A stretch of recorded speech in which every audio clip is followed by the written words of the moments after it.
February of 1959, 9 experienced hikers fled their tent in the middle of the night into the freezing wilderness of the Ural Mountains. They cut their way out from the inside. They left behind their boots, their coats, their supplies. Some were found miles away. Others were discovered buried beneath snow. And to this day, no single explanation has satisfied everyone. This is the story of the Dyatlov Pass Incident.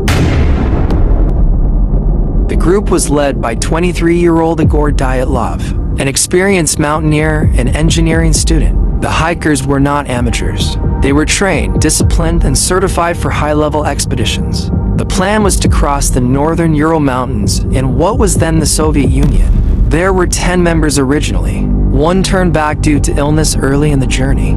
That decision likely saved his life. The remaining 9 pressed forward. They documented everything in journals. They took photographs. They appeared calm, confident, even cheerful. There was no indication that anything was wrong until February 1st. On February 1st, the group set up camp on the eastern slope of a mountain known as Kholat Syakhl. The name translates roughly to Dead Mountain. Weather conditions were harsh, but not unprecedented for experienced hikers. That night, something happened. We don't know exactly what, but we know this. The tent was later found partially collapsed, and it had been sliced open from the inside, not torn by wind, cut deliberately. When search teams arrived weeks later, the scene was deeply unsettling. The hikers' belongings were still inside the tent. Boots, heavy winter clothing, food, cameras. The group had fled in socks, some barefoot, in sub-zero temperatures. Investigators followed footprints leading downhill. They were orderly at first, not chaotic, not frantic, as if the group had left in a controlled manner. But why? The first bodies were found beneath a cedar tree nearly a mile away. They were dressed lightly. There were signs they had attempted to start a fire. Branches were broken high in the tree, suggesting someone had climbed it, perhaps to look back toward the tent. 3 more bodies were found between the tree and the campsite, as if they were trying to return. Months later, 4 additional bodies were discovered beneath deep snow in a ravine. Their injuries were different, more severe.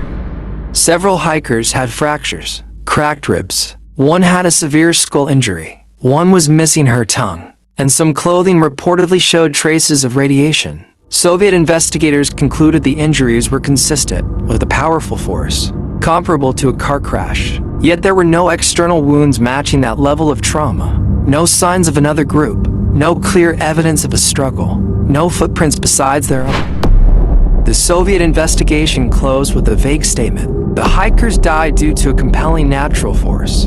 No further explanation was given. The case was sealed. Files were classified, and rumors began spreading. Over the decades, dozens of theories have emerged. An avalanche, military weapons testing, infrasound-induced panic, parachute mines, secret experiments. Some believe the radiation and missing tongue suggest something more sinister. Others argue the injuries match a slab avalanche, a type that leaves minimal surface evidence. In 2020, Russian authorities reopened the case and officially ruled it an avalanche. But critics argue the explanation still leaves unanswered questions. Why cut the tent? Why leave without proper clothing? Why were some injuries so isolated and severe? And why did experienced hikers behave in a way that seems irrational? One of the most disturbing aspects of this case is the behavior. The footprints showed no sign of chaos, no wild scattering. They walked calmly into darkness, into freezing temperatures that would kill within minutes. Some researchers propose infrasound, a low-frequency wind phenomenon, may have triggered panic or confusion, but that remains speculative. And even if true, it doesn't explain everything. Kholat Syakhl still stands. Winds still sweep across its slopes. Trekkers still visit the site. A memorial now marks where the hikers were found. But the mystery has never fully settled. Because even if we accept natural explanations, something about that night feels unfinished. 9 skilled hikers, a torn tent, footprints into darkness, and a case that refuses to fully close.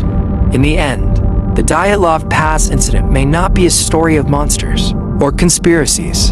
It may be something more unsettling, a reminder that nature itself can turn without warning, that even the prepared can become vulnerable, and that sometimes the mountains keep their secrets. Another file remains open. Subscribe to Obsidian Files.